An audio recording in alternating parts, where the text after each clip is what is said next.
അമ്പലത്തിലേക്ക് പോവുകയാണ്.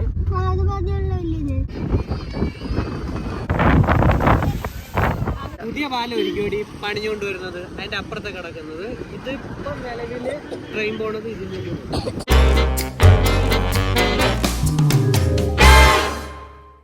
അങ്ങനെ ഞങ്ങൾ സകലമാന സാധനങ്ങളും പാക്ക് ചെയ്ത് ഞാനും അമ്മയും ചേച്ചിയും കാഞ്ചുവും ഞങ്ങൾ രാമേശ്വരത്തേക്ക് യാത്ര തിരിക്കുകയാണ്.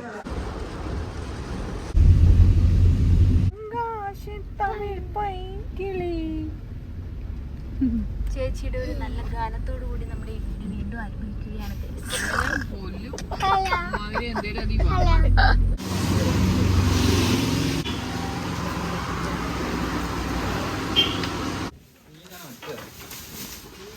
അത് പൊട്ടിക്കണ്ടായിരുന്നു.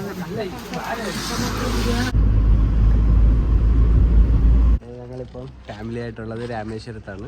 രാമേശ്വരത്തെ ആലയം ഹോട്ടൽ ബ്ലോക്കിലാണ് ഞങ്ങളിപ്പോൾ ഉള്ളത്. ആലയം എന്ന് പറയുന്നത് ഒരു government undertaking chain of restaurant and hotels ആണ്. ആൻഡ് ഞങ്ങളുടെ സ്റ്റേ അവിടെയായിരുന്നു. ഇപ്പോൾ ഞങ്ങൾ നേരെ ടെമ്പിളിലേക്ക് പോകാൻ പോവുകയാണ്. രാവിലത്തെ കോംപ്ലിമെൻ്ററി ബ്രേക്ക്ഫാസ്റ്റ് മുങ്ങിയതിന് ശേഷം.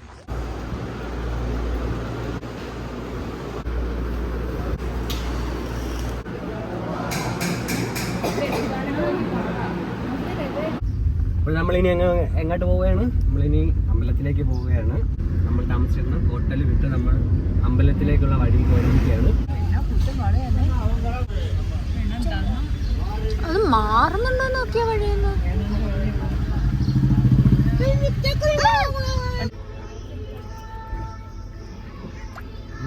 തന്നില്ലെന്ന്. ഇപ്പോൾ കാർ പാർക്കിങ്ങിന് 20 രൂപയായിട്ടുണ്ട് ഇവിടെ. അമ്പലത്തിനടുത്ത് തന്നെ കാർ പാർക്കിംഗ് ഉണ്ട്. വേറെ കുറേ പ്രൈവറ്റ് കാർ പാർക്കിങ്ങും CCTV അറ്റാച്ച്ഡ് എന്നൊക്കെ പറഞ്ഞ് കാണിക്കുന്നു. പക്ഷെ അതിൻ്റെ ഒന്നും ആവശ്യമില്ല. ഇതൊക്കെ മതി, ധാരാളം. ഇവിടെ എവിടെയെങ്കിലും കാർ കൊണ്ടൊന്ന് ഒതുക്കുക, ഇറങ്ങി നടക്കുക. അമ്പലത്തിനടുത്താണ്. അമ്പലത്തിലോട്ട് കയറാനുള്ള ജനറൽ ക്യൂ ആണ്. ഞങ്ങൾ ജനറൽ ക്യൂവിലാണ് കയറിയിരിക്കുന്നത്.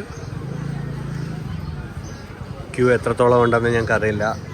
ഭഗവാനെ, വലിയ ക്യൂ ഒന്നും ഉണ്ടാവരുതേ.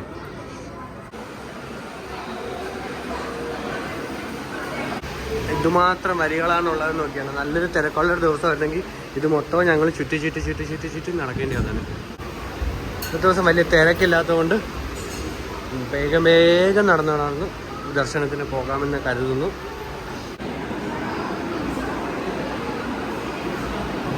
നമ്മൾ വലിയ തിരക്കുകളിലൊന്നും പെടാതെ വളരെ ശാന്തമായി ദർശനം കണ്ട് ഞങ്ങൾ പുറത്തിറങ്ങിയിരിക്കുകയാണ്.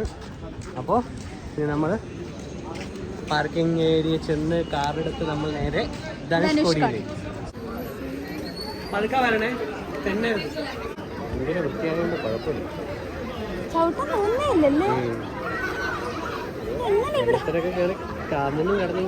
അത് എങ്ങനെ ഇവര് ഇവിടെ നിന്ന് കുളിക്കുന്നെന്നാണ് ഞാൻ ആലോചിക്കുന്നത്.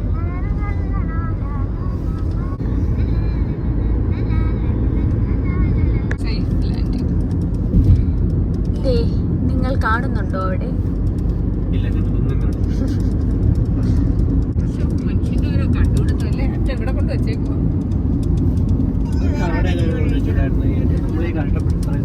ഞാൻ കണ്ണട വെച്ചോണ്ടാണ്. അതാണ് ഈ ശരിക്കും നീല കളറാണ്. നല്ല എക്സ്പെക്സി കൂടെ നോക്കുമ്പോൾ നല്ല കളർ കടലിനൊക്കെ.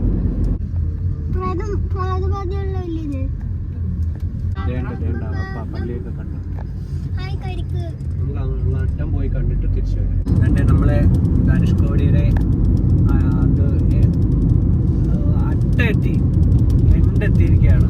ഞാൻ കാണുന്ന ഒരു അശോക സ്തംഭം കണ്ട, അതാണ് നമ്മുടെ നാഷണൽ സൈൻ, ദേശീയ ചിഹ്നം. അതിൽ നിന്നാണ് എടുത്തിട്ടുള്ളത്. അറിയോ? ഭയങ്കര കാര്യങ്ങളൊക്കെ ഇതിനകത്ത്. ഇത് കഴിഞ്ഞ് കുറച്ചുകൂടെ കിലോമീറ്റർ നടന്നു കഴിഞ്ഞാൽ ശ്രീലങ്കയാവും. നമ്മുടെ രാമസേതു, കടലിനടിയിലൂടെയുള്ള ഒരു പാലം.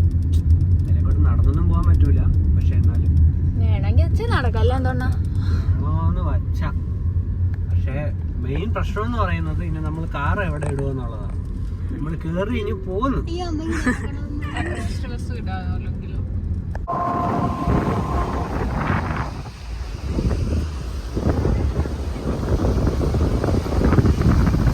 ഫൈനലി അങ്ങനെ ഞങ്ങൾ ധനുഷ്കോടിയിൽ എത്തിച്ചേർന്നിരിക്കുകയാണ്. ഇനി ധനുഷ്കോടി അത്യാവശ്യം തിരക്കുള്ളൊരു ദിവസമാണ്. പാർക്കിങ്ങിനൊക്കെ വലിയ കഷ്ടമാണ്. അങ്ങ് ചെന്നിട്ട് പിന്നെ കറങ്ങി തിരിഞ്ഞ് ഇവിടെ എവിടെയെങ്കിലും ഒക്കെയാണ് ഇടുന്നത്. എൻ്റെ കാറിൻ്റെ ഇവിടെ പാർക്ക് ചെയ്തിട്ടുണ്ട്. നല്ല കാറ്റാണ് കേട്ടോ. അന്തരീക്ഷം മൊത്തം ഒരു ഉപ്പുമയം.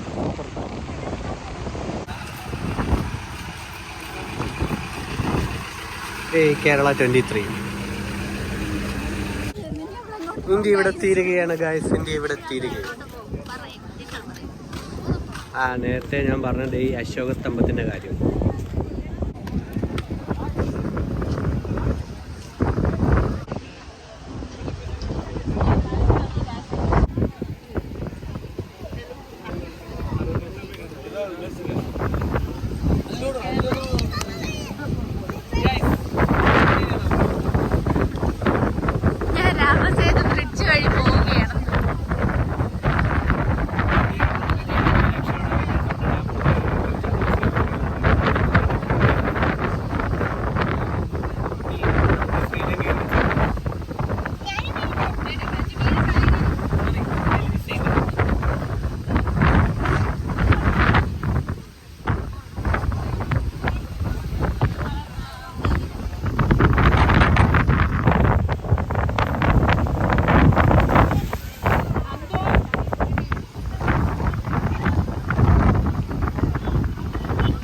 ശ്രീലങ്കയിൽ പോയ ആള് ആ വഴി ഞാൻ തിരിച്ചു വന്നു.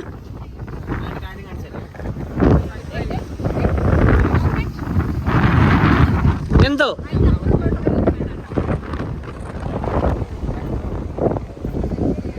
ഡൺ.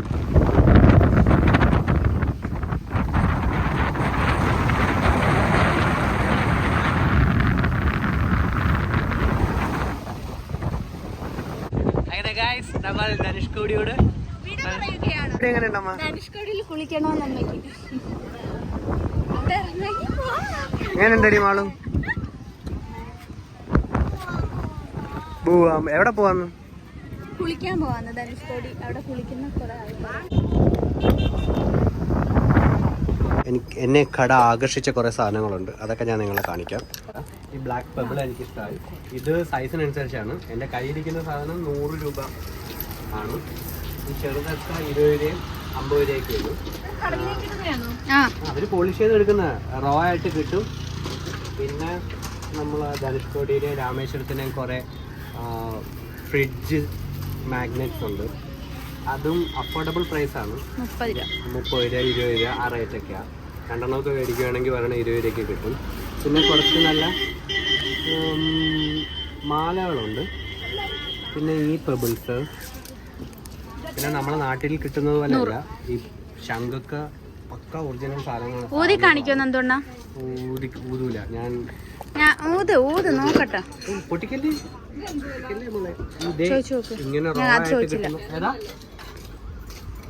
അതറിയില്ല ചേച്ചി.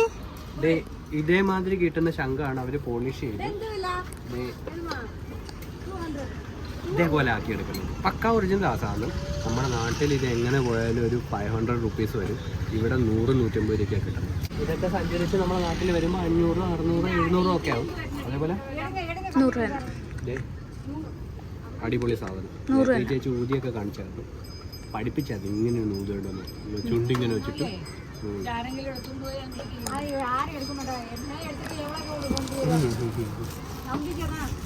എല്ലാവരും വലംപിരി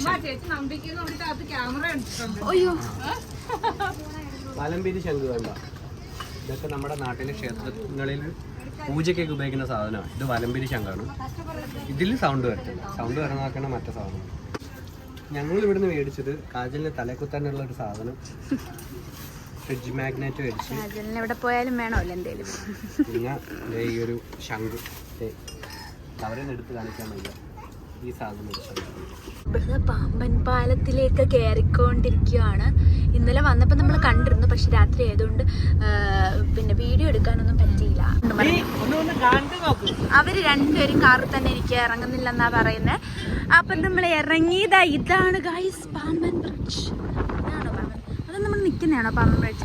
എന്തായാലും നമ്മൾ കാണുന്നതൊക്കെയാണ്. എന്തൊക്കെയോ അടിപൊളി സാധനം, അടിപൊളി വ്യൂ, നോ രക്ഷ അറ്റ് ഓൾ. ആ കാണുന്നതാണ് ലിഫ്റ്റിംഗ് ബ്രിഡ്ജ് എന്ന് പറയുന്നത്. അതാണ് നമ്മുടെ മറ്റേ കപ്പൽ പോകുമ്പോൾ പൊങ്ങുമെന്നൊക്കെ പറയുന്ന സാധനമല്ലേ, അത് ആ സാധനമാണ്. കിട്ടില്ലവാണ്, നമുക്ക് കാണാൻ പറ്റുന്നത്. ഇപ്പം കാണാം. നല്ല, പക്ഷെ ഇന്നലെ രാത്രി വന്നപ്പോൾ ഉണ്ടല്ലോ ഭയങ്കര കാറ്റായിരുന്നു. പോവാനാണ് പുതിയ പാലം ഒരിക്കലും പണിഞ്ഞുകൊണ്ട് വരുന്നത്, അതിന്റെ അപ്പുറത്തെ കിടക്കുന്നത്. ഇതിപ്പം നിലവില് ട്രെയിൻ പോണത് ഇതിലേക്ക്.